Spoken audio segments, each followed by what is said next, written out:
kayaknya soalnya. Oke, ulangi pertanyaannya Alif. Tadi pertanyaan bagus soalnya. Maksud dari kata mendisiplinkan diri, tadi kau bilang kalau kita mendisiplinkan diri, jadi otomatis semua kelemahan, kekurangan akan tertutupi. Jadi pertanyaannya, misalnya saya tergoda tentang soal cewek, tapi saya di balik itu saya mendisiplinkan diri, misalnya saya membaca firman Tuhan. Tapi saya mendisiplinkan diri, sedangkan saya masih tergoda. Jadi pertanyaannya apa maksud dari kata mendisiplinkan diri tadi? Oke, kita lihat ya Krisostom sebenarnya ambil, kita buka dalam 1 Korintus ya pasal yang ke 9.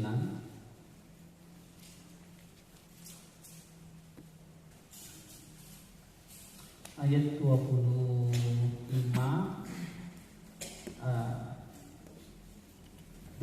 sampai 27 ya. Tiap-tiap orang yang turut mengambil bagian dalam pertandingan menguasai dirinya dalam segala hal. Mereka berbuat demikian untuk memperoleh mahkota yang fana, tetapi kita untuk memperoleh mahkota yang abadi.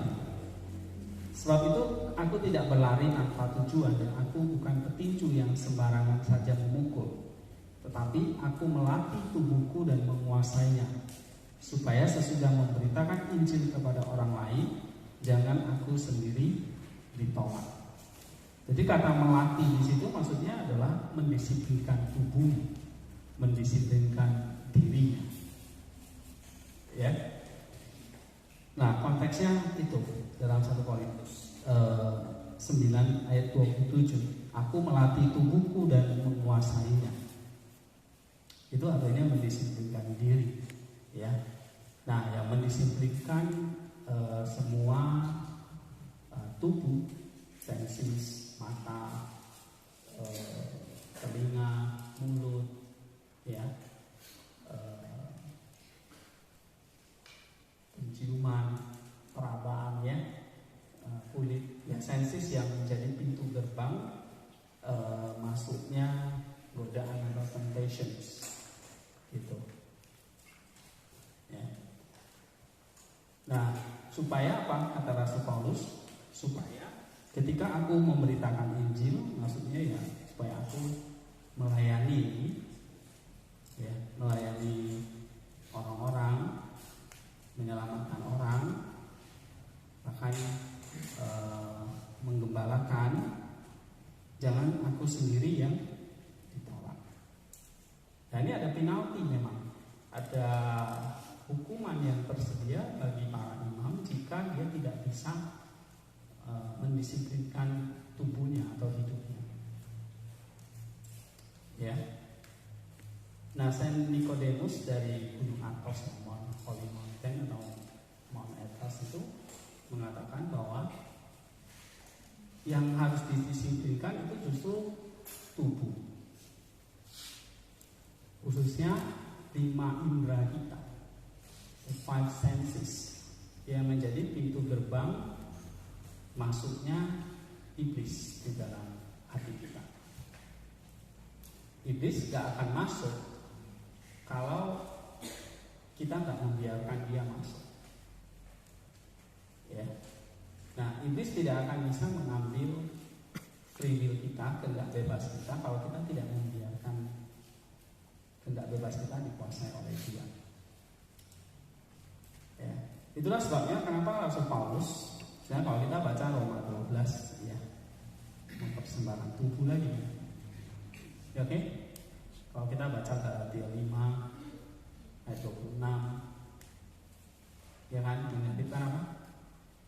Tubuh, keinginan dan patience dan keinginan dan daging. Ya, itu semua berbicara tentang sensis, keinginan tubuh yang timbul dari mata. Apa sih keinginan mata? Apa sih keinginan mulut? Apa sih keinginan telinga? Ya, apa sih keinginan hidung? Apa sih keinginan dari peraba kita, perasa, penciuman, pendengaran, penglihatan, ya. Nah, Saint Nicodemus mengatakan ini yang harus didisiplinkan dulu. Misalnya kalau ada godaan terhadap perempuan, itu kan biasanya keinginan mata. Ya, Yesus pernah bilang, gitu. Ya kan, melihat saja lalu timbul keinginan di dalam hatimu, itu sudah berdosa. Tapi melihat itu pakai apa? Senses, ya kan? Gitu. Mata kita. Nah, itu akan menimbulkan keinginan dalam hati yang jahat. Ya. Nah, lalu Nikodemus menyarankan kepada kita menjaga senses itu, 5 senses itu berarti akan menjaga hati kita. Ya, gitu. Menjaga hati berarti akan menjaga kita jauh dari perbuatan dosa, sehingga kita akan dijauhkan dari jangan sampai aku sendiri yang ditolak, kata Rasul Paulus. Ini berarti ada indikasi bahwa kita harus menjaga kekudusan diri, tapi sisi lain Tuhan ada satu konsekuensi yang menimpa kita kalau kita sendiri nggak menjaga itu. Ya. Jangan aku sendiri ditolak, kata Rasul Paulus. Oke. Ya. Nah, lalu bagaimana menjaga 5 senses ini? Menjaga 5 senses ini. Nah, ini ada satu buku ya, bagus banget dari Nicodemus, judulnya The Spiritual Counsel. Ya, nanti kalian kalau mau saya bisa bagikan. The Spiritual Counsel itu menasihati kita bahwa yang bisa mengendalikan the 5 senses itu, yang bisa melatih tubuh itu, karena dia bilang 5 senses itu nature-nya adalah animals. Oke, kalau animal itu bisa bertahan hidup karena ada instingnya, tapi manusia bisa bertahan hidup karena ada insting dan kreativitas dia, ada the image of God-nya. Oke, tapi dikendalikan oleh yang namanya free will. Nah, lalu karena ada the image of God, ada free will, maka Tuhan memberikan kita satu chip yang namanya mind, nous tadi.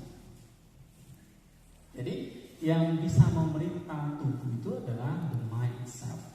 Not the body control the mind, but the mind control the body. Nah, itu artinya mendisiplinkan diri. Ya, nah mendisiplinkan diri itu artinya apa? The mind, the intellect, control the 5 senses. Jadi kalau ada mata itu sudah kepingin, mulut itu sudah kepingin ngomong yang jelek tentang orang lain, nah berarti the mind-nya harus bisa mengontrolnya.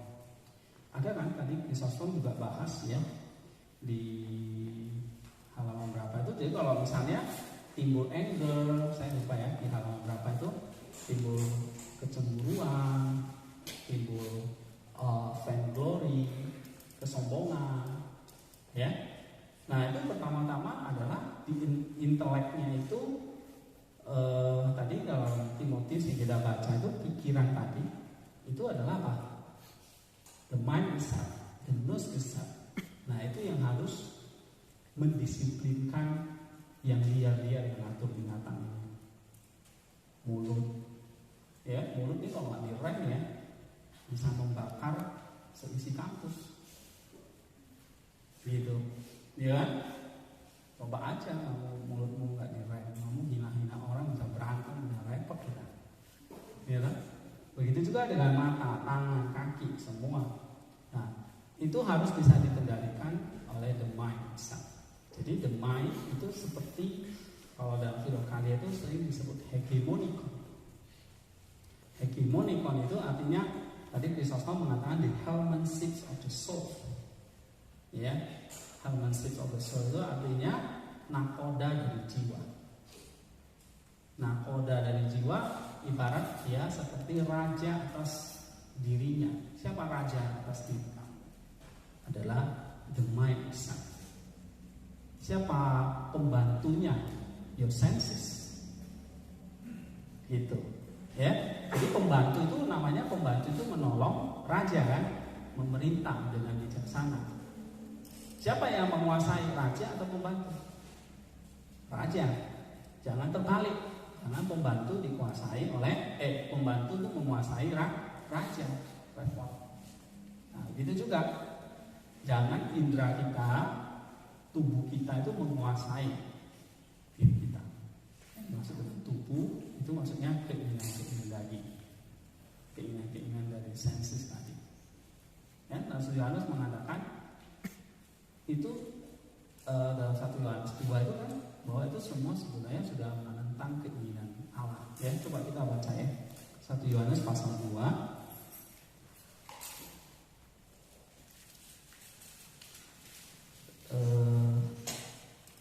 Kita buka 1 Yohanes 2 ayat yang ke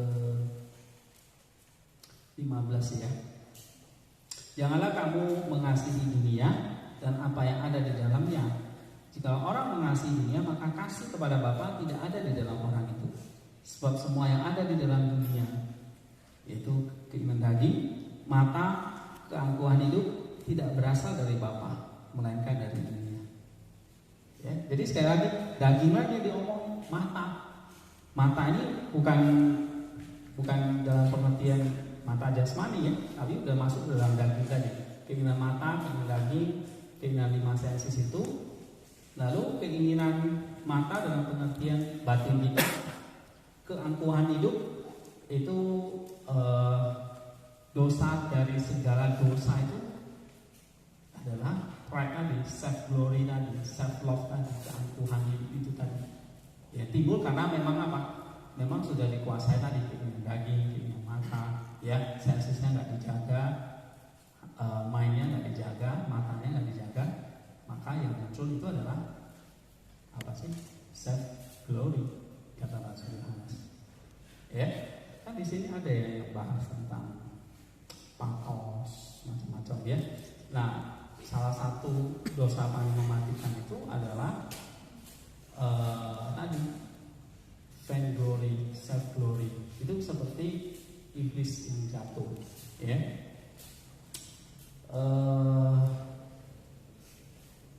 Nah, ada satu kutipan yang baik, ya, dari salah seorang penatua di gereja di Romania.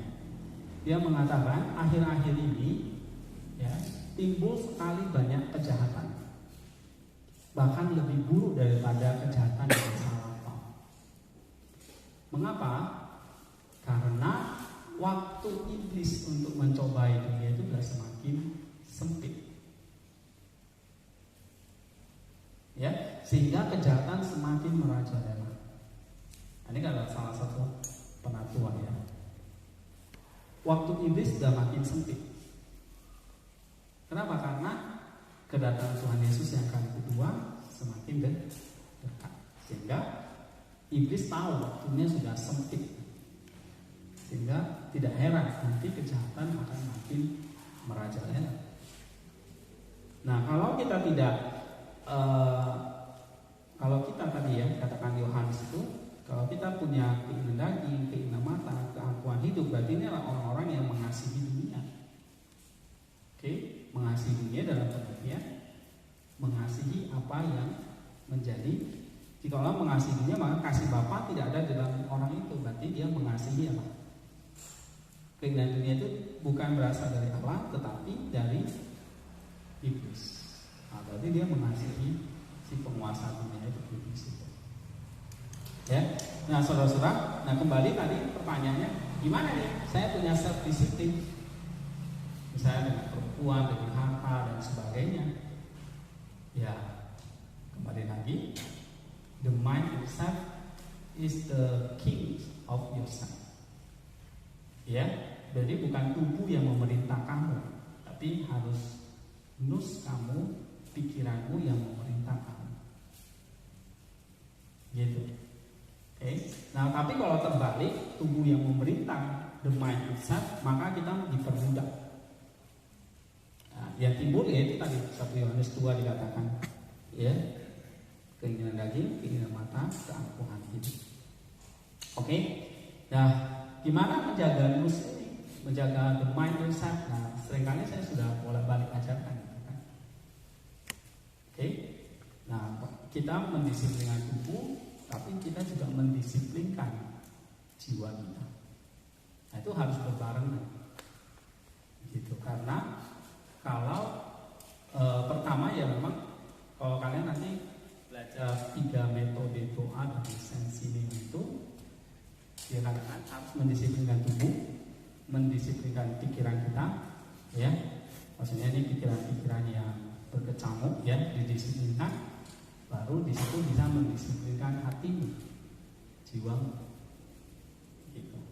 Nah, bagaimana caranya? Kontemplasi, doa, seperti itu.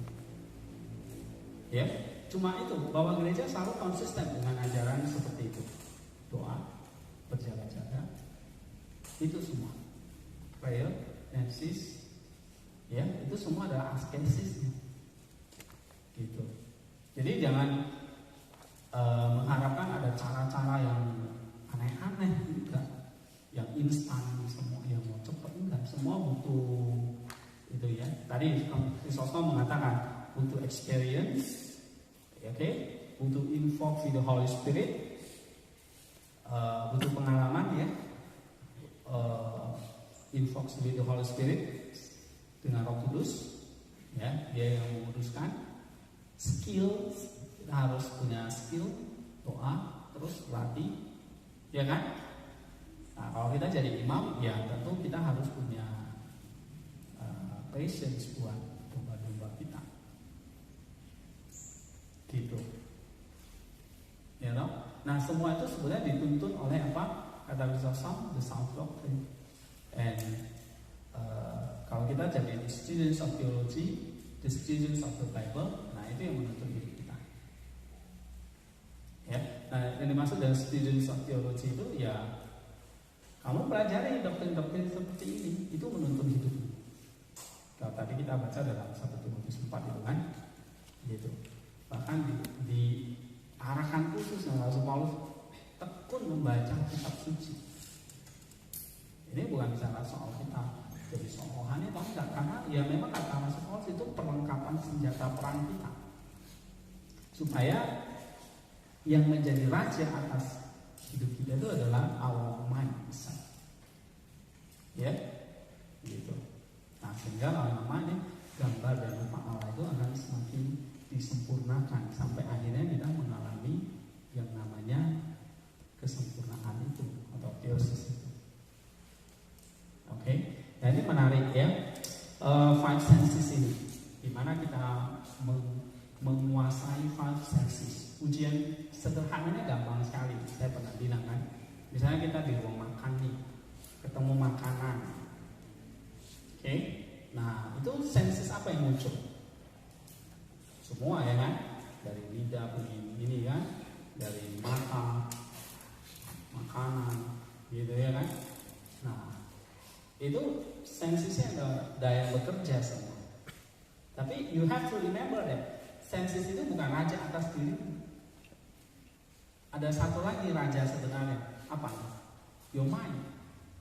Your mind must control the senses itu. Kalau nggak dikontrol, senses itu akan dibiarkan, maka dia akan jadi raja atas diri. Gitu ya, paham ya? Tapi kalau kamu ingat, oh ada mind besar, ini yang harus mendisiplinkan mereka. Nah, itu yang disebut tadi, mendisiplinkan diri, menutupi banyak kelemahan. Ya, gitu. Ya kalau malas, ya nggak bisa ketolong lagi. Tapi kalau kita kurang pintar atau bodoh lah kata-katanya, itu kalau disiplinnya baca bukunya terus rajin, ya ketolong. Tapi kalau udah bodoh, males, nggak ada harapan, gitu. Itu misalnya. Oke. Nah, bagaimana menjadikan mus kita sebagai raja? Ya, kita harus ingat the senses itu pembantu kita. Pakailah itu untuk memuliakan Tuhan. Pakailah senses kita untuk dalam memang kadang-kadang kita ibadah, berdoa, kita nggak bisa hanya mengandalkan hati, ya. Tubuh kita juga perlu digerakkan. Senses itu juga harus mengalami, ya. Kadang-kadang diceritakan yang sedih supaya nangis gitu ya kan. Itu sensis semua bekerja.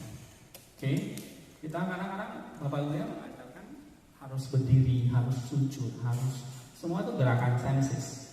Nah itu juga menolong our mind. Jadi sensi kita justru harus dipakai jadi penolong buat mind kita, bukan kebalikannya. Gitu. Ya. Oke, kita lanjutkan. Terakhir ini saya akan jelaskan lebih kurang 30 menit ya. The conclusions of John's Apologia, halaman 46 ya. Ya. Ada pertanyaan dari Basil.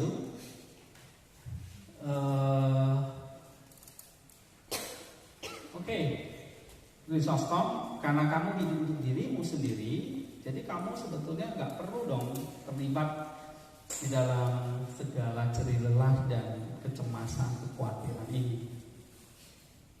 Ya. Nah, lalu John Chrysostom menjawab Basil ini begini. Ya, sebetulnya semua orang, oke, itu adalah manusia yang nggak bisa lepas dari apa yang tadi yang saya jelaskan. Ya kan? Hidup penuh dengan banyak masalah. Kita nggak bisa bebas dari namanya kekhawatiran, konflik, ya, masalah-masalah yang pasti akan datang. Tadi kan dia katakan ya, seperti masalah itu akan datang seperti kalau kita tuh mengukur kedalaman laut itu. Makin diukur nggak bisa, nggak jelas, makin dalam gitu. Jadi impossible gitu ya untuk menghindari itu, kata dia. Halaman 47. Ya, jadi setiap manusia itu pasti mengalami yang namanya toil, anxiety, ya. Tapi yang penting adalah bagaimana anxiety, toil itu membuat kita itu banyak berdoa. Oke, ya.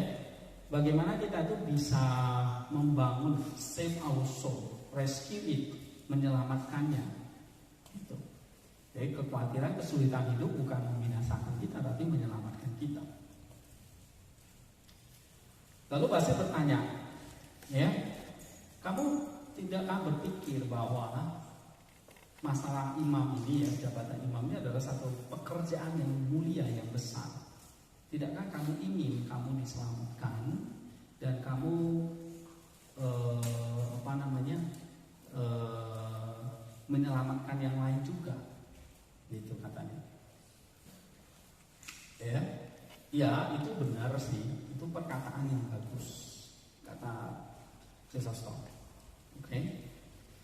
Tapi aku belum bisa mempercayakan diriku. I cannot rely self-belief that it is possible, ya, for anyone to be saved. Oke.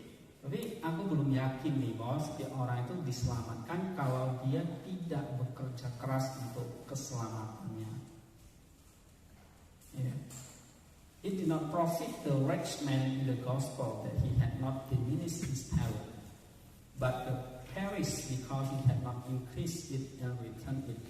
Ya, jadi kita memang harus mengerjakan keselamatan itu, kata Yesus. Ya, apalagi seorang imam, double keselamatan dia dan keselamatan umatnya. Ya. Nah, I believe that my punishment will be proportional to the amount of my sins. Jadi seorang imam itu, hukuman kita itu menanti sebanding dengan jumlah dosa yang kita lakukan. Ya, makanya dia merasa takut, gentar dengan jabatan imam. Ya. Nah, sama seperti God, Allah itu accuse ya dari Israel. Ya, sampai sekarang Israel tidak dipulihkan.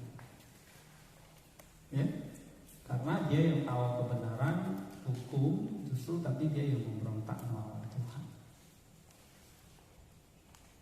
Oke, jadi punishment-nya itu lebih berat, gitu dia katakan. Ya. Tapi di paragraf berikutnya, ya, halaman 47 ini, oke. Dan sebelum the time of the prophet, ya, nabi-nabi, ya,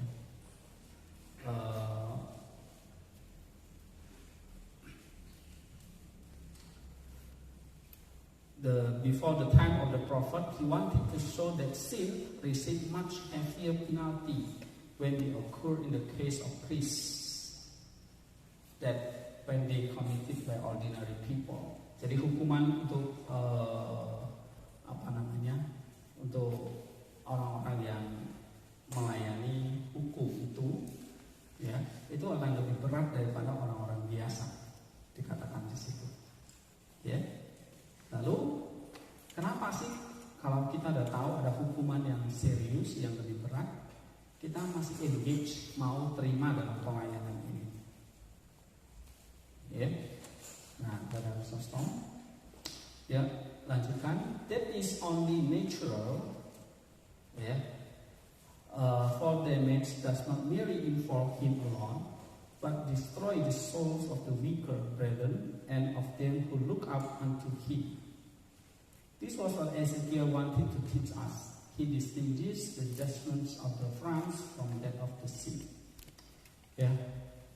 Nah, dia kasih contoh, misalnya pelayanan imam-imam pada zaman perjanjian lama, ya, termasuk para nabi.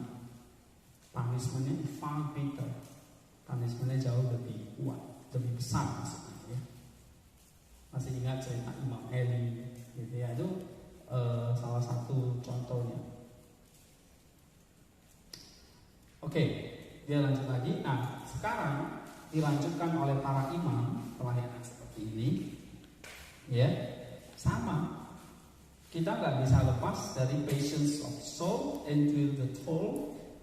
Ya, ada banyak nafsu daging yang bisa timbul, kerja keras, ya, konflik, vainglory, ya. Tapi kita harus bisa recover dan mengatasi ini, ya. Hal nafsu-nafsu yang jahat sering menyerang kita. Ya. Tetapi ada flame as my body eyes cannot obtain fuel for the fire. Oke, jadi maksudnya adalah kita punya di sini dikatakan di paragraf ini, ya, kita baca di sini. Ya, nah. Kita memang bisa diserang oleh provoked by our body, ya, keinginan-keinginan tubuh kita, keinginan-keinginan daging kita. Tetapi kita punya bisa tumult of my patience, ya, bisa disakiti oleh nafsu kita sendiri, ya. Tetapi di sini dia katakan halaman 48 aja kita lihat. Nah, ini, ya. I keep to this cell and inaccessible, self-contained, unsociable. I put out with hearing a host of other complaints like this. Yeah. Consider the glory of the bride of Christ, purity, spiritual beauty, wisdom, fair, demeanor, calculated my own fall. Okay. Lalu dia katakan, I turn over my mind again and again. I could not feel the very horrible thing. Ya, lalu dia katakan, I betrayed to someone. Ya, lalu I have a sturges of characters, ideas of philosophy. Okay, dan dari semua itu dia mandikan, I dispose my body in Holy Spirit. Ya, nah ini artinya kayak saya pernah ajar tentang sinergi, ya. I toil my labor, saya akan berjuang keras melawan itu semua. Oke, dengan kelancarannya saya tahu doktrin dan semuanya itu menolong saya. Tetapi I toil in the Holy Spirit. Saya bekerja keras di dalam Roh Kudus. Gitu. Ya. Jadi kalau kita punya knowledge, pengetahuan, pelajaran-pelajaran seperti ini misalnya, it help us, menolong kita kan. Tapi itu kita perlu bekerja kerasnya di dalam Roh Kudus. Ya. Kita lihat halaman 49.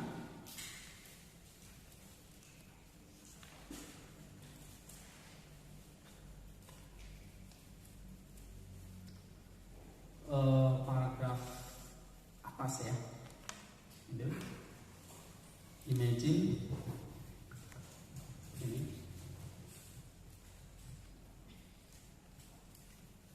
Ini ya. Oke. Bayangkan misalnya kita tuh kayak prajurit di tengah peperangan. Ya. Ada infanteri, ada cavalry, ada tingkatan-tingkatan gitu lah ya di dalam kemiliteran itu. Oke. Tapi semuanya itu memakai perlengkapan perang, helm, baju-baju perang ya kan. Oke. Nah, sama seperti juga orang yang mau berlayar harus menyiapkan semua peralatan ya untuk berlayar.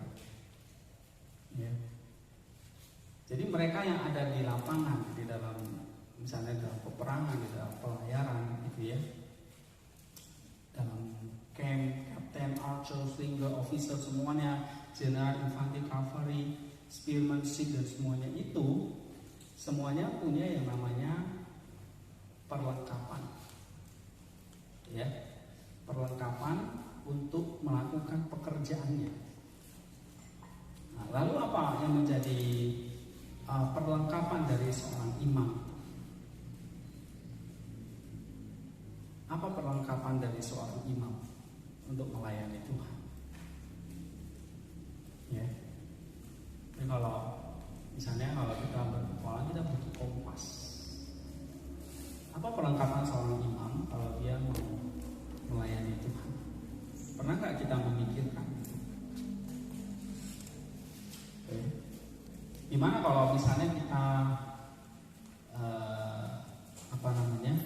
kita mengalami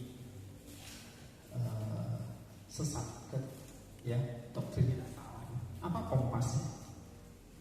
Misalnya kita jatuh ke dalam dosa tertentu. Apa perlengkapan kita untuk bangkit? Ya. Misalnya kita nggak bisa membedakan kepentingan kita dengan kepentingan pribadi, ego, dengan kepentingan orang banyak. Apa perlengkapan kita untuk menyadarkan itu?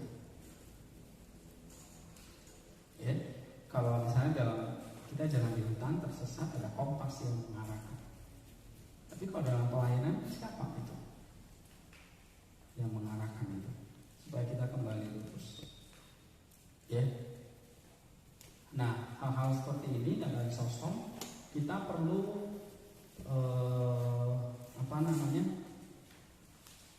kita baca misalnya di halaman terakhir itu, ya, kita harus bisa menginvestigasi, ya, meneliti diri kita sendiri, oke, yang mana yang memang jadi punya discernment, punya ketajaman memikirkan ini yang baik, ini yang jahat, ya. Kita harus punya tadi perlengkapan senjata itu, oke. Nah, kalau kemarin dengan apa yang saya jelaskan itu, tentu kita menyadari bahwa tadi ya, sound doctrine, kitab suci, ya, lalu invoke the Holy Spirit. Nah, saya kira itu semua akan menolong kita. Ya. Nah, lalu dia katakan peperangan kita di sini ya, kayak kita tuh memimpin, seperti kita tuh memimpin, kita adalah prajurit Kristus gitu. Christ soldier. Ya. Nah, kalau dalam prajurit atau dalam peperangan itu, prajurit itu ada jenderalnya. Nah, musuh kita jenderalnya adalah the devil, iblis. Oke. Nah, iblis itu ya tahu bahwa segala kelemahan kita, experience kita, ya, dan bahkan dia bisa tahu kapan kita tuh bisa mundur, gitu. Nah, jadi di sini memang Chrysostom mencontohkan terakhir ya, jadi imam berarti kamu like the Christ soldier. Oke, harus punya perlengkapan senjata perang. Ya. Nah, Basil halaman 50 itu Basil bertanya, ya,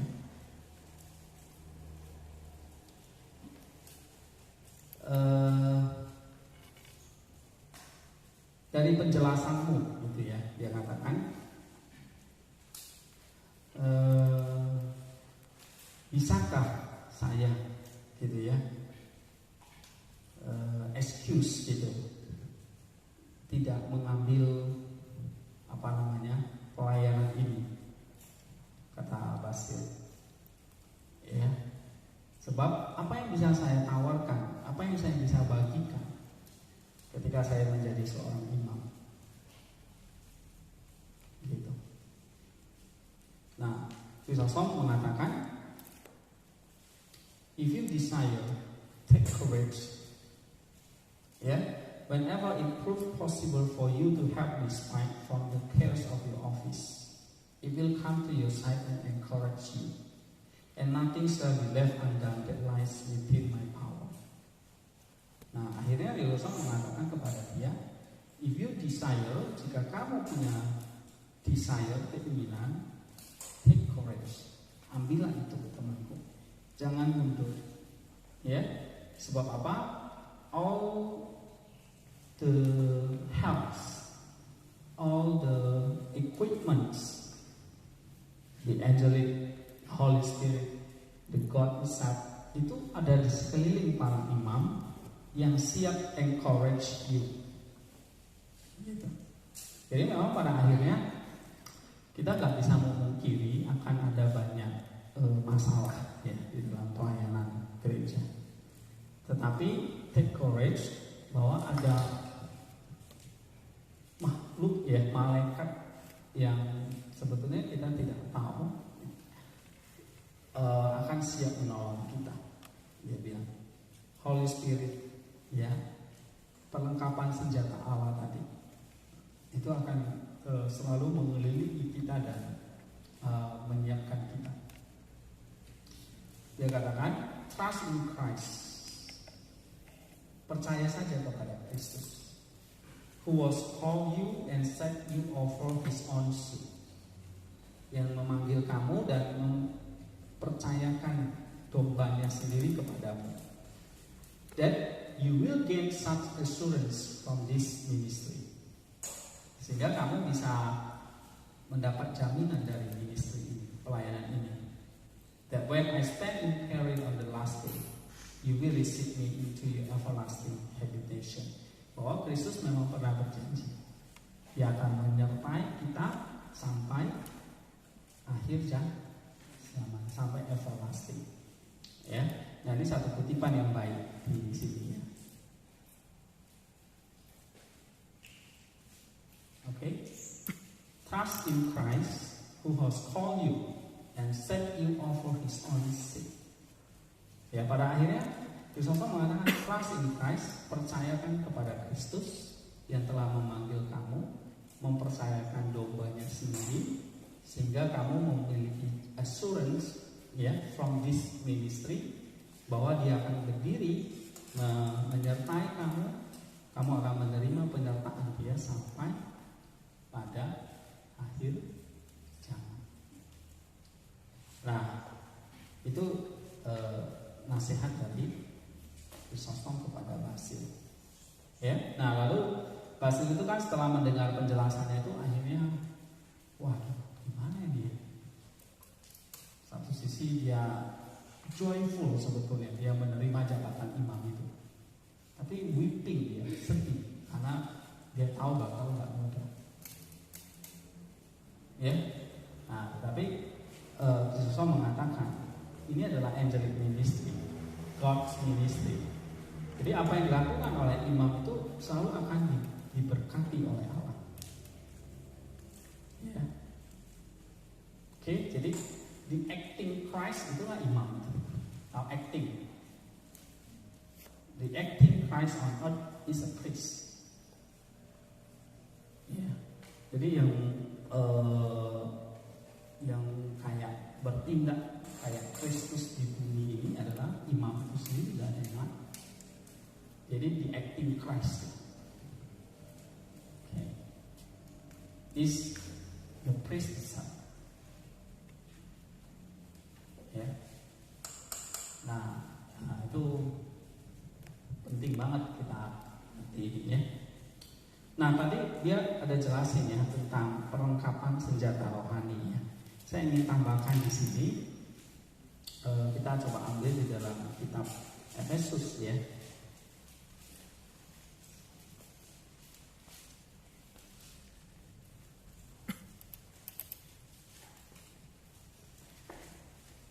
Efesus pasal yang ke-6 ya. Kita baca ayat 10 sampai 18 ya. Ayat 11, kenakanlah seluruh perlengkapan senjata Allah supaya kamu dapat bertahan melawan tipu muslihat iblis. Tadi iblis itu di buku ini digambarkan sebagai jenderal perang, jenderal evil ya, jenderal perang kita. Tapi yang jahat. Supaya kamu dapat bertahan melawan tipu muslihat iblis dengan kita mengenakan seluruh perlengkapan senjata Allah. Karena perjuangan kita bukan melawan daging dan darah, tetapi melawan pemerintah-pemerintah, penguasa-penguasa, kuasa-kuasa dunia yang gelap, melawan roh-roh jahat di udara.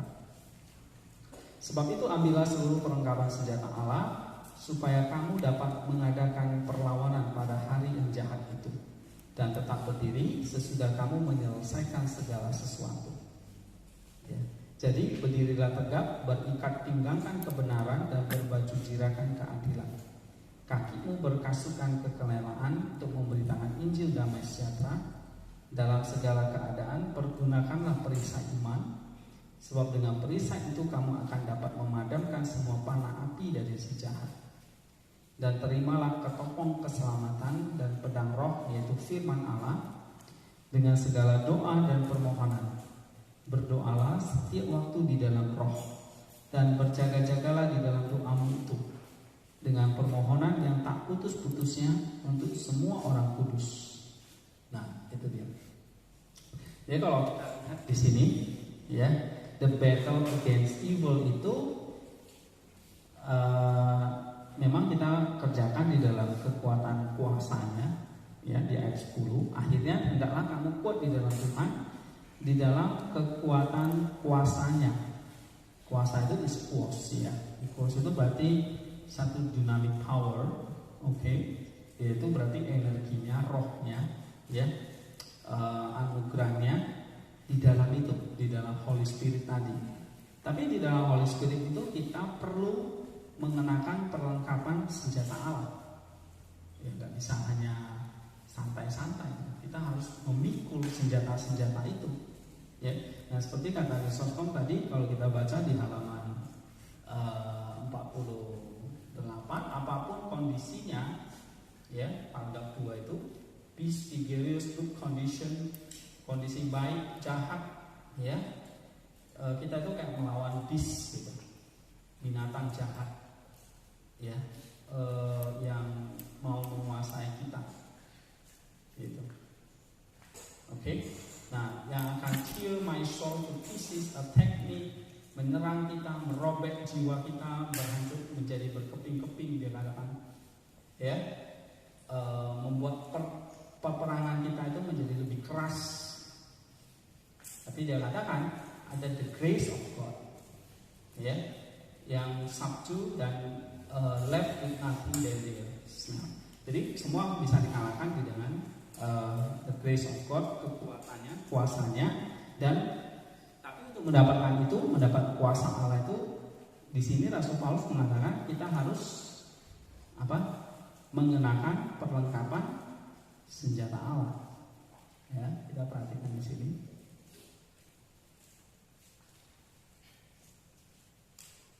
Halaman 48.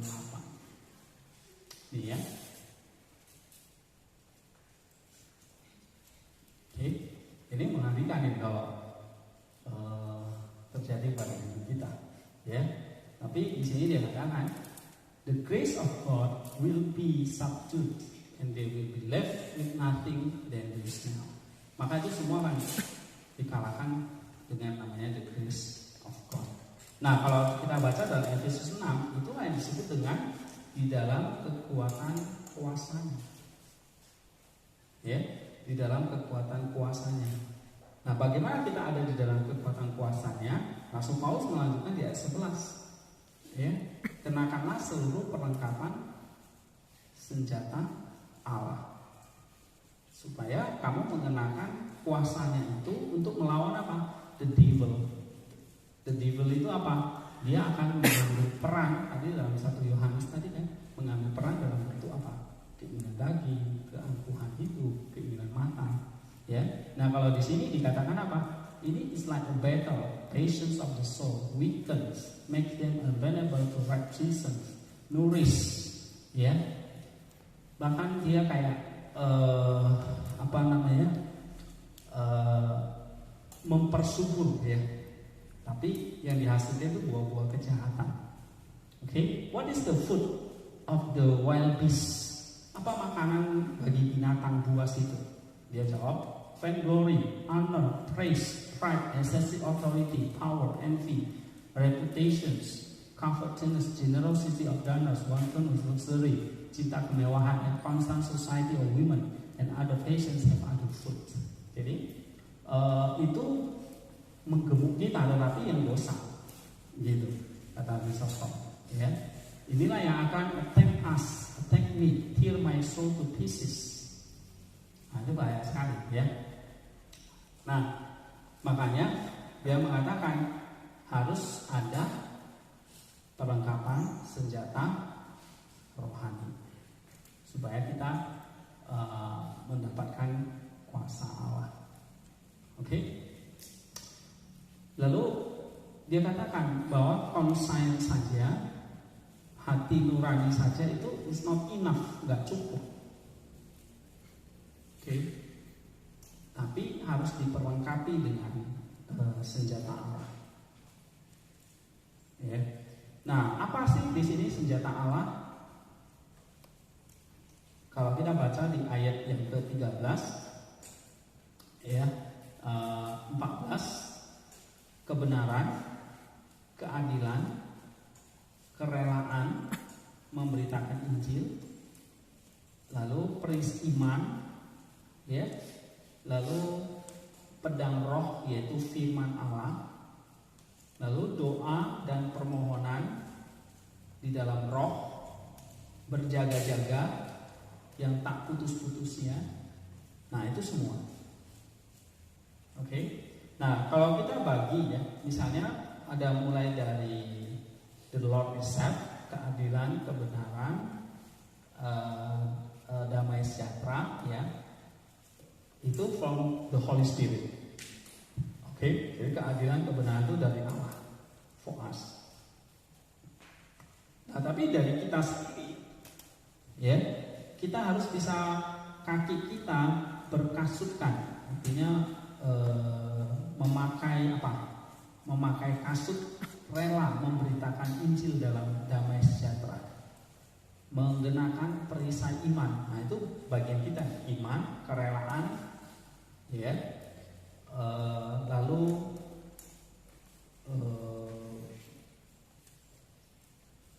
ketopong keselamatan dan pedang roh yaitu firman Allah, yaitu from the Holy Spirit. Tapi Ya dari kita doa dan berjaga yang tak putus-putusnya. Ya. Nah itu from us. Gitu. Nah dari perlengkapan senjata Allah itu keadilan, kebenaran itu datang dari Allah. Tetapi doa, berjaga-jaga, iman itu datang dari dalam kita, dari diri kita. Nah ini ada semacam kayak sinergi menyatu ya antara dari diri kita, dari Roh Kudus untuk melawan apa? The wild beast tadi. Ini yang tadi yang saya gambarkan ya.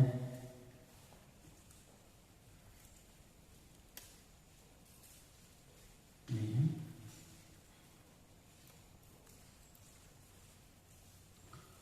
Oke.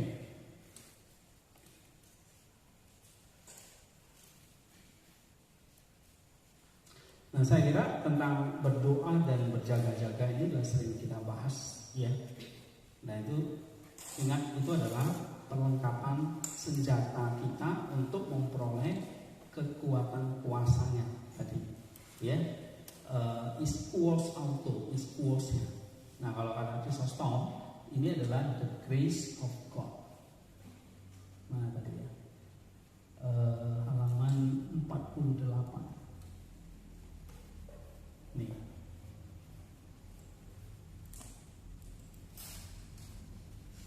Oke.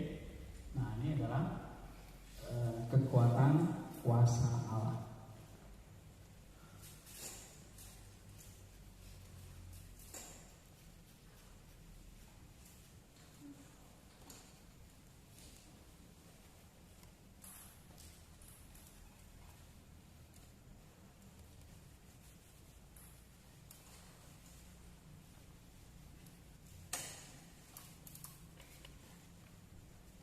Ya,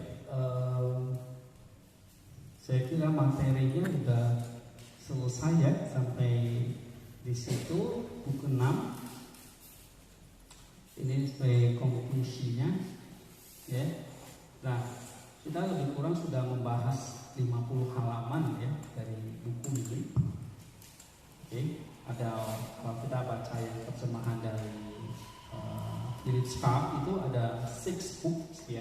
Terdiri dari 6 buku, di sini ada 16 bagian.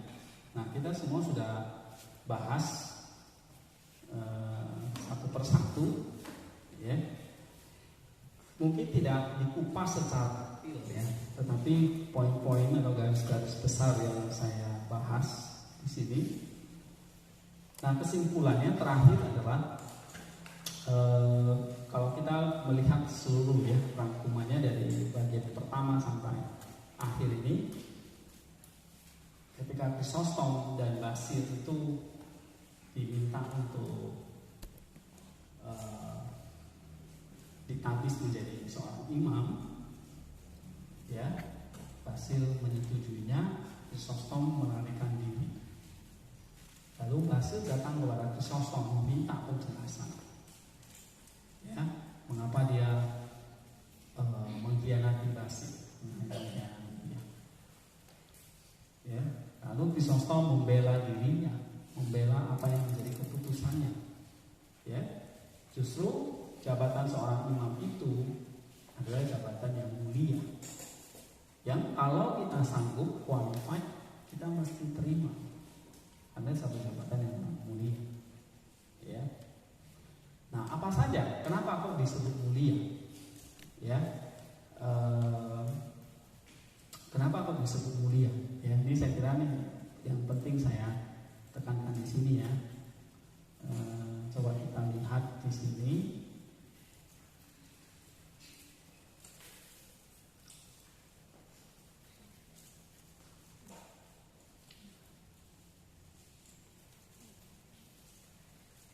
Kalau kita baca nanti di bab 3 ya, bagian yang ketiga.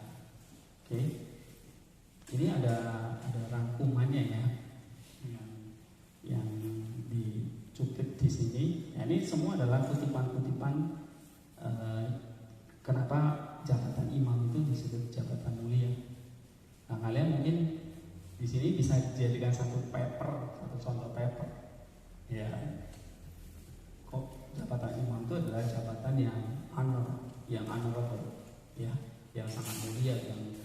Nah, ini ada alasan-alasannya, ya. Nah, salah satu yang dikatakan oleh Chrysostom itu, kalau Nabi Elia, ya, bisa mendatangkan api, imam itu mendatangkan Roh Kudus untuk menguduskan, ya, pelayanan dia. Itu soal imam, itu luar biasa, ya. Lalu dia berdiri sederajat dengan malaikat melayani Allah, membawa umatnya mengenal Allah. Itu dignity of the priest, ya. Ini adalah divine dignity. Tadi saya katakan seorang imam itu the acting Christ on earth, ya kan? Dia berakting seperti Kristus di bumi ini. Lalu kalau priesthood ini juga lebih mulia karena dari orang tua kita, karena dia melahirkan baru jemaatnya, memberi nutrisi makanan untuk jemaatnya, ya. Lalu dia juga intercession, yang mewakili jemaatnya untuk berdoa kepada Roh Kudus dalam hal liturgi perjamuan kudus, ya. Nah, ini beberapa poin sebetulnya yang dibahas di buku Chrysostom ini, ya, tentang kemuliaan seorang imam ini. Lalu di dalam buku ini kan juga jelaskan ada banyak tantangan godaan, ya kan? Tantangan dari materi, dari perempuan, dari para janda, dan segala macam, ya. Nah, dia mengatakan itu seperti jalan salib yang berliku, yang berat, tapi menuju kepada kemuliaan, kepada kemenangan. Nah, kita tidak boleh menyerah. Terakhir tadi kita bahas, ya, di konklusinya, kenakanlah perlengkapan senjata rohani itu, ya. Lalu apalagi yang dibahas dalam buku ini? Chrysostom juga membahas tentang pentingnya pelayanan firman, ya kan? The ministry of the word. Pentingnya kita menguasai doktrin dasar. Nah, ini yang saya paling khawatir di sini adalah kita lulus tapi doktrin dasar kita belum menguasai, ya, sehingga kita nggak bisa memberi jawab kepada setiap orang, gitu. Nah, ini benar-benar, ya, harus dipelajari, ya, dengan serius. Ingat, kita adalah the students of the Bible, the student of the scripture. Dia harus punya the scripture mind, tapi juga the student of theology, ya, bahwa kita menguasai ajaran sehat seperti kata Rasul Paulus. Ingat, di luar sana ajaran itu sudah begitu banyak dan banyak kesesatan muncul di mana-mana. Nah, kalau tambah lagi kita celaka. Oke, saya kira itu, ya. Memang ada banyak kutipan-kutipan yang menarik, ya. Kalau kalian mau, ini saya sebenarnya sudah banyak menggarisi kutipan-kutipan yang menarik yang bisa kalian baca lagi, ingat lagi, ya. Nah, seperti ini. Oke. Kalau kalian baca, ya di stabilo, gitu. Kalau di print, ini kan cuma 50 halaman, bisa di print, ya, bisa dibaca ulang, bisa di stabilo, gitu, ya. Kalau ada yang mau menerjemahkannya dengan baik dalam bahasa Indonesia itu lebih bagus, gitu. Ya, ini tulisan-tulisan seperti ini memang sulit, ya, tetapi sangat berguna buat kita.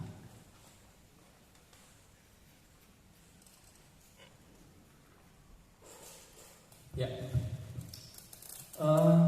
saya rasa sampai di sini, ya, pertemuan hari ini untuk The Christian Priesthood dari buku John Chrysostom ini, ya. Ya, apa yang mungkin masih kurang, ya, dari penjelasan saya, atau ada hal-hal yang masih bisa membaca buku itu ataupun mencari further reading, bacaan-bacaan lain di dalam ya, yang berkaitan dengan topik ini ya, atau bisa bertanya dan kita bisa diskusi. Oke, ada pertanyaan? Ya. Menarik tadi pas belajar membandingkan antara biarawan dengan imam atau pendeta ya. Iya. Apakah jabatan seorang menjadi biarawan itu adalah jabatan yang disukai Tuhan seperti imam atau pendeta? Dan kenapa kalau di Protestan itu nggak ada biara kayak gitu, biarawan gitu?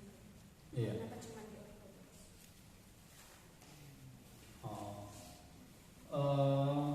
Ya tentu Chrysostom nggak mengatakan bahwa jadi seorang biarawan itu nggak disukai Allah, gitu. Cuma dia membandingkan lebih sulit mana sih jadi seorang imam atau seorang biarawan. Lebih sulit jadi seorang imam. Kenapa? Karena seorang imam itu dia harus banyak berhadapan dengan the worldly cares, kehidupan sehari-hari jemaatnya, nggak bisa cuek gitu, ya. Harus dia nggak hanya, kalau basicnya secara spiritual sama-sama harus disiplin dan sebagainya kan. Tapi kalau imam itu kan hanya pada disiplin dirinya dan dirinya. Sedangkan bishop, imam itu dengan community gitu, ya kan? Misalnya kalau seorang biarawan berpuasa ya dia cuma duduk ada. Kalau pendeta berpuasa duduk dan berpuasa dan dia harus bekerja melayani umatnya. Jadi tubuhnya juga harus dilatih. Itu contoh perbedaannya. Gitu. Kalau disukai ya karena masing-masing panggilan ya, qualified lah. Jadi kalau kita belajar di sini, kita mulai kita qualified atau tidak yang pertama, ya. Tapi kan di akhir di Basila mengatakan, ya sebetulnya aku juga nggak qualified ya, gitu. Siapa yang qualified? Ya. Nah tapi Chrysostom bilang trust in Christ, ya nanti anugerahnya yang akan memampukan gitu. Sebab apa? Sebab tadi saya katakan apa yang dilakukan seorang imam itu sebetulnya bukan dia yang ngerjakan, he just acting gitu. The Holy Spirit and Christ Himself yang bestow, yang memberkati, yang menyempurnakan, menguduskan. Contoh kita menyampaikan firman lah, mungkin kita merasa khotbah kita jelek, that's okay gitu. Tapi kita harus mikir bahwa pelayanan firman itu bukan kita yang khotbah sebenarnya, that's the Holy Spirit yang bekerja. Ya kadang-kadang kan khotbah kita jelek pun itu kan menurut penilaian kita gitu. Tapi kalau itu Holy Spirit yang involves, maka sebetulnya bukan kita lagi. We are just like acting. Kita tuh hanya kayak acting aja, kayak alatnya aja. Tapi itu sebenarnya pelayanannya Roh Kudus gitu, melalui kita. Nah jadi kata Chrysostom itu yang mesti dipahami. Jadi memang kita butuh experience, kita nggak boleh excuse gitu. Oh saya nggak pengalaman lah gitu, ya. Tapi sekali lagi kita butuh pengalaman, kita butuh skill, tapi itu semua campur tangan dari Roh Kudus. Nah, luar biasanya pelayanan itu adalah apa yang dilakukan itu semua Roh Kudus berapa, ya. Mulai dari orang itu lahir baru sampai orang itu mati dikubur, itu pelayanan iman itu semua. Itu semua Roh Kudus yang ini memberkati. Oke ya, saya lupa di halaman berapa itu ada kutipannya ya. Saya rasa saya ada garis kuning di halaman berapa itu bahwa the ministry of the priest itu adalah the ministry of the Holy Spirit and the with the angels. Nah ingat, ini nuansa malaikatnya kental sekali ya dalam buku ini, ya, bahwa pelayanan imam itu nggak hanya sendiri dan kekuatan kita, tapi we stand together with angels and the Holy Spirit to minister the work of Christ. Ya karena imam malaikat itu diciptakan untuk melayani manusia kan, gitu. Bersama dengan imam ini. Ya, so luar biasa ya bahwa pelayanan imam itu bukan sekedar ini hanya pelayanan jabatan biasa aja gitu. Kayak kita jadi guru, jadi dosen, kita ngajar, habis itu udah. Tapi begitu kita udah pakai baju imam, that's the acting Christ, the Holy Spirit yang cooperate. Gitu. Nah ini yang harus kita ingat. Gitu. Ya maka hidup kita itu perlu kudus, karena Roh Kudus itu kudus kan gitu. Ya kan, nggak boleh main-main. Saya pernah dengar ada yang harus mabuk dulu ya baru dia bisa khotbah. Nah ini kan gimana? Ya kan di gereja mana ada itu kan? Saya nggak nuduh ya, tapi nggak tahu benar atau enggak. Mungkin ya itu benar. Karena kalau dia nggak mabuk dulu, nggak ada ilham Roh Kudus, nggak bisa khotbah. Gimana itu pelayanan seperti itu? Ya kan? Itu nonsense itu, nggak mungkin. Ya.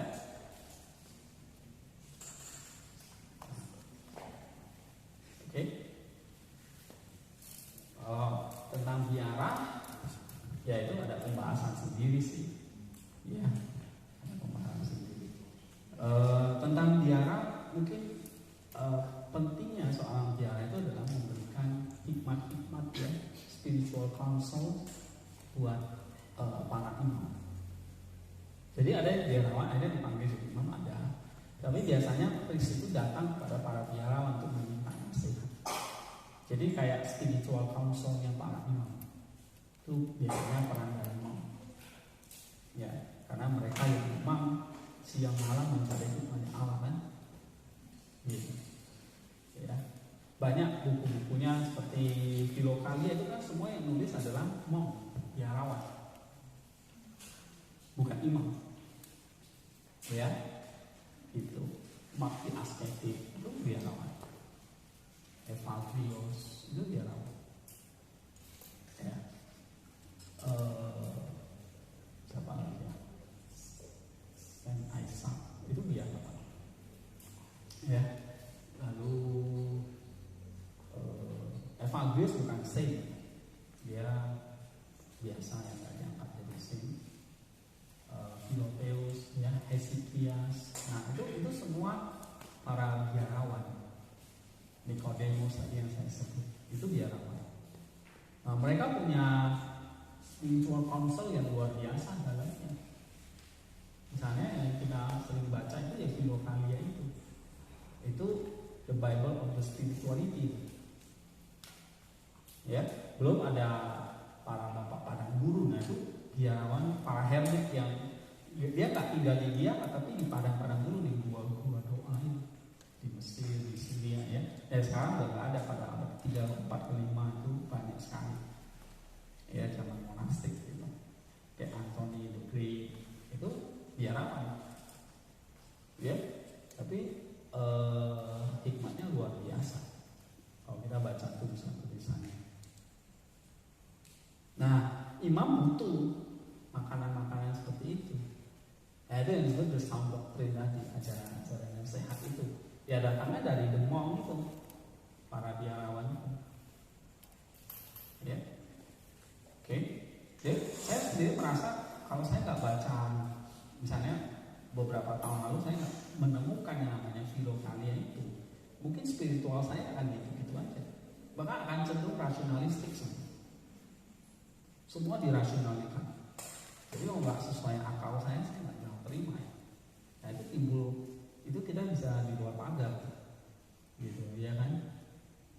Nah, tetapi ketemu dengan Filokalia itu ngerti sekali bahwa spiritual itu is a matter of the. Apa yang maksud dengan spiritualitas?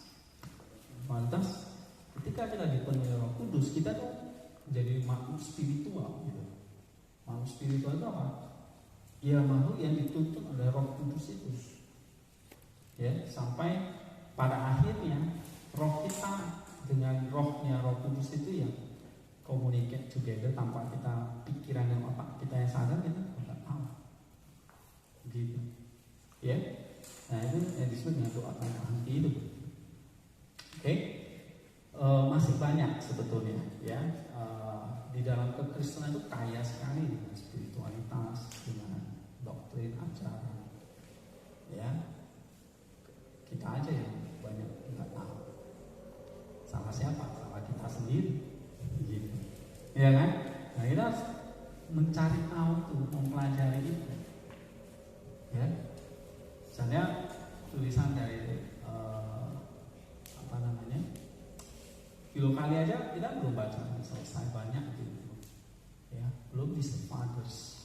Ya, belum tulisan bapak-bapak gereja. Oke. Banyak sekali.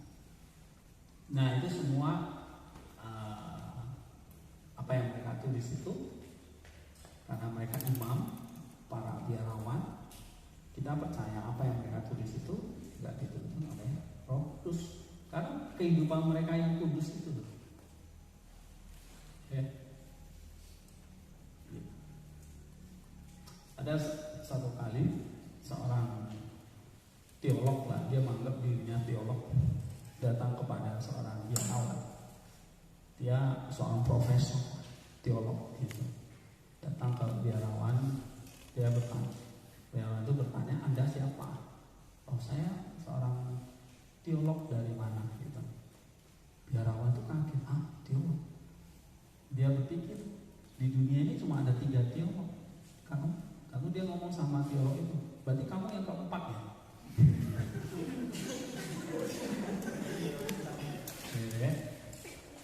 Oke. Yaitu yang pertama, teolog pertama itu kan Rasul Yohanes, ya. Yang kedua Gregory of the Theologian, ya, Gregory sang teolog. Boleh ketiga Simeon the New Theologian, ya kan? Jadi kalau di dunia teologi timur itu cuma 3 teolog aja diakui jadi teolog: Yohanes, Gregory, sama Simeon. Lalu ada seorang pelajar, terpelajar itu datang ke biarawan, dia memperkenalkan dia seorang teolog. Lalu biarawan itu kaget, "Berarti Anda yang keempat ya?" Maksudnya apa yang keempat? Gitu. Nah, apa artinya di sini menjadi seorang teolog? Ya. Nah, menjadi seorang teolog itu adalah orang yang berdoa dan bekerja dan berdoa itu sama. Ya. Jadi kenapa kok 3 orang itu yang disebut diberi gelar teolog? Karena mereka lah orang yang memang benar-benar menyucikan hidupnya sampai mereka itu antara bekerja dan berdoa melihat terang itu sendiri. Ya, Yohanes contohnya. Oke. Kenapa kok dia disebut John the Theologian? Itu karena dia melihat terang apa itu sendiri. Ya, di Mount Tabor itu. Gregory of Nazianzen. Kenapa kok dia disebut teolog? Oke, karena dia melihat terang air itu sendiri. Saint Simeon juga sama. Jadi seorang teolog itu adalah orang yang memang bukan pintar berdebat akademis, gitu. Bukan karena dia ada gelar S3 atau profesor. Itu bukan teolog. Ya, yang disebut teolog itu adalah orang yang memang mengalami satu mystical life. Ya, jadi dia berteologi itu dari pengalaman mystical dia. Holy Spirit. Nah, itu. Ya, Saint Simeon kalau kita baca tulisan-tulisannya, ya dia memang mengalami terang ilahi itu di dalam doanya. Saint Gregory juga begitu. Ya. Yohanes juga begitu. Jadi di dunia ini cuma ada 3 orang teolog. Kita bukan teolog, kita nggak ada apa-apa, kita belum apa-apa gitu. Kita belum belajar apa-apa aja sebetulnya. Ya. Nah, kita tahu bahwa Allah itu incomprehensible. Ya toh? Allah itu nggak bisa dipahami. Allah itu so big beyond our capabilities. Mau gimana kita jadi seorang teolog memahami dia? Oke? Sementara akal kita ini ada rusak gitu oleh dosa. Ya kan? Gimana kamu bisa menafsirkan teks yang suci ini? Sementara dirimu aja masih dipenuhi dengan amarah, dendam, kebencian, otak kan kotor, pikiran yang kotor. Gimana kamu bisa membaca teks suci ini, mengajarkan, membangun dan mengajar orang lain? Nah, kalau kamu bisa membaca teks ini, diberi kesempatan untuk khotbah, ya, nah ini saudara, ini satu panggilan yang luar biasa, oke. Tapi sisi lain juga mestinya kita nggak layak sih. Oke, ya kita nggak layak untuk baca teks suci ini, firman Allah ini dengan keadaan diri kita yang seperti ini. Gitu. Nah, satu sisi kita mesti punya ini, jangan kayak teolog yang keempat ini gitu. Ya, dia merasa dirinya teolog. Gitu. Nah, di dalam teologi nggak seperti itu. Ya, bukan hanya pendekatan akademis. Oh, kalau saya sudah bisa bahasa asli, bisa eksotis, itu mah nggak ada apa-apanya. Orang zaman dulu memang baca Alkitabnya bahasa asli, jadi kita nggak usah bangga kita bisa bahasa asli, ya, gitu. Atau kita bangga kita bisa tahu, bisa menjelaskan Allah itu kayak gini dengan pendekatan rasional kita menjelaskan Allah itu kayak gini dengan taksonomi atau apalah segala macam. Nah, bukan, itu belum apa-apa, gitu loh, ya, oke. Nah, yang menjadi seorang teolog itu adalah ya orang yang memang makin dia belajar, ya, oke. Makin dia tuh approach to God, Allah itu akan makin jauh, tapi makin dia kayak hanya kecepatan terangnya saja. Kalau sensinya tuh ditanya, Gregory ditanya, Yohanes ditanya, diberi julukan teolog, mereka pun nggak akan berani menerima itu. Iya kan? Gitu. Kalau mereka secara pribadi ya ditanya. Gitu. Ya. Lalu apakah bapak-bapak gereja lain itu nggak pintar-pintar gitu? Ya pintar semua, gitu. John Chrysostom apa nggak pintar? Pintar semua, akademiknya nggak hebat tuh, ya kan? Tulisannya bisa begini tuh nggak bagus. Pintar-pintar nggak semua? Pintar banget, bukan orang bodoh, gitu. Tapi kenapa nggak disebut teolog atau apa? Ya karena mereka nggak mengalami yang namanya nggak diberi gelar teolog itu karena nggak mengalami pencahayaan terang itu, ya, yang benar-benar mereka tuh mengalami terangnya itu, gitu. Makanya diberi gelar teolog. Jadi orang yang mengalami bisa melihat the Holy Spirit, Christ, and God Himself yang suci hatinya, yang terang hatinya itu diberi gelar teolog sih. Ya, tapi kalau enggak ya enggak. Tapi bukan berarti mereka orang bodoh. Bapak gereja lain bukan berarti orang bodoh. Banyak tulisan-tulisan mereka bagus-bagus, tapi nggak diberi gelar teolog. Kenapa? Karena teologi itu sekali lagi bukan soal akademik aja, ya kan? Gitu. Tapi ini soal pengalaman hidup bersama dengan Allah. Ya, jadi waktu kita belajar ini, satu sisi akademis kita tuh mesti excellence, mesti bagus. Tapi akademisnya excellence itu kita nggak boleh jatuh dengan kesombongan. Tetapi membangun virtues kita, kebajikan kita makin terbangun. Jadi orang menjadi students of the Bible, students of theology itu adalah orang-orang yang harus excellence in character. Karena yang kamu pelajari itu apa coba? Ya kan? Excellence in virtues. Jadi kalau kita makin pelajari seperti ini, kita harus menjadi orang yang makin bijaksana, makin punya karakter, makin punya kebajikan dalam hidup.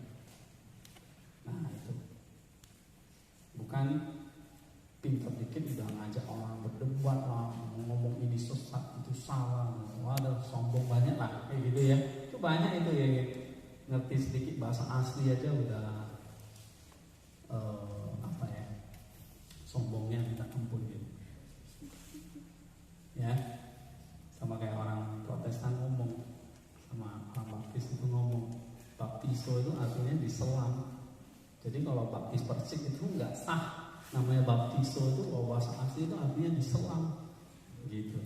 Itu kalau ngomong sama Bapak Gereja ketawain, ya memang siapa ngomong baptiso itu dipercik gitu. Iya kan? Jadi kita selalu berargumen baptiso itu diselam dengan asumsi pakai bahasa asli gitu. Tapi menyalahkan orang yang dibaptis percik gitu. Nah dia nggak baca kitab Didache, tradisi yang lain gitu. Ya, oke. Ya, jadi kalau kita belajar teologi nggak akan ini ya kehabisan bahan secara akademik, ya. Tetapi secara spiritual membangun karakter kita, kebajikan itu kita, ya. Masih ingat apa yang saya ajarkan? Dua hal yang penting di dalam karakter itu kan, dispassion and love, ya kan?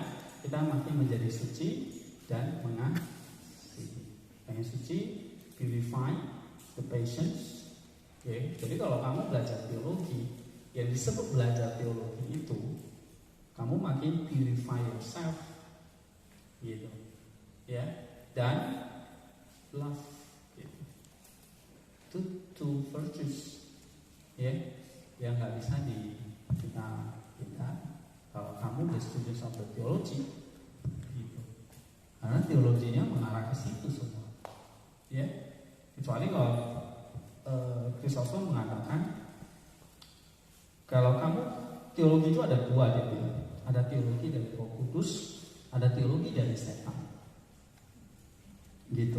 Kalau teologi dari Roh Kudus, kamu mempelajarinya membuat imanmu makin rendah hati, dan kamu makin menghormati Allah, makin hidup akan takut akan Allah, makin menyadarimu dirimu itu kecil, gak ada apa-apanya, kamu hanya bisa minta belas kasihan.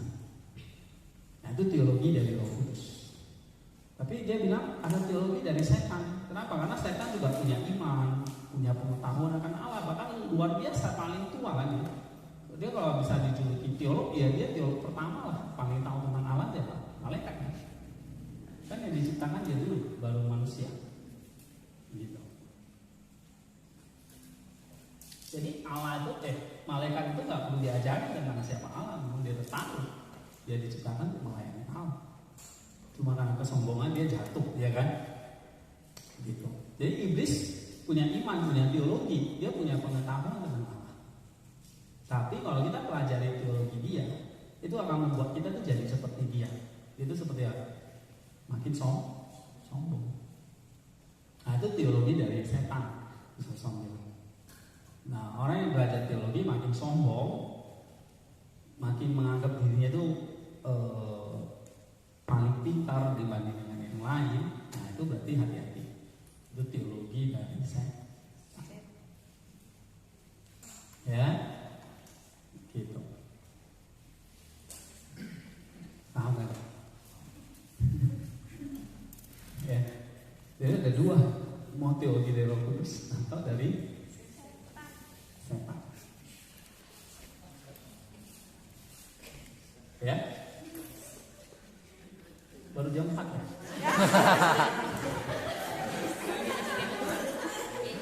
Oh, angka panjangnya. Oke, terakhir ya. Apakah wanita itu dalam tradisi ortodoks, apakah wanita itu bisa menjadi imam? Apakah dia bisa melayani atas altar? Apa peran yang bisa dilakukan? Kamu bikin paper ya? Bagus tuh. Ya dong? Kamu cari jawabannya. Ya. Ya sesuai apa yang dalam tradisi gereja, dalam kitab suci, ya memang antara imam itu laki-laki, perempuan hanya sebatas. Bahkan Rasul Paulus melarang ya perempuan itu khotbah sebagainya. Ya bukan Rasul Paulus yang melarang, itu memang firman Allah gitu. Seringkali kita mereduksi ya, tulisan Paulus kan hanya tulisan dia. Belum tentu itu perintah Roh Kudus siapa dia gitu. Apa yang dia tulis itulah pengajaran Roh Kudus kan. Berarti ya memang nggak boleh, nggak bisa direduksi itu itu hanya tulisan Paulus. Yesus nggak ngomong kok, Petrus nggak ngomong, Yohanes nggak ngomong, itu kan pendapatnya Paulus. Nah ini kalau kita belajar teologi seperti itu, teologi dari setan. Gitu. Ya, oke.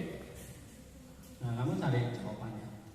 Ya, saya kurang tahu kenapa, maksudnya sampai sejauh mana kalau dalam tradisi ortodoks. Sejauh saya hanya bisa sampai deacon. Jadi deacon itu bisa, karena memang di gereja awal-awal itu ada deacon yang perempuan.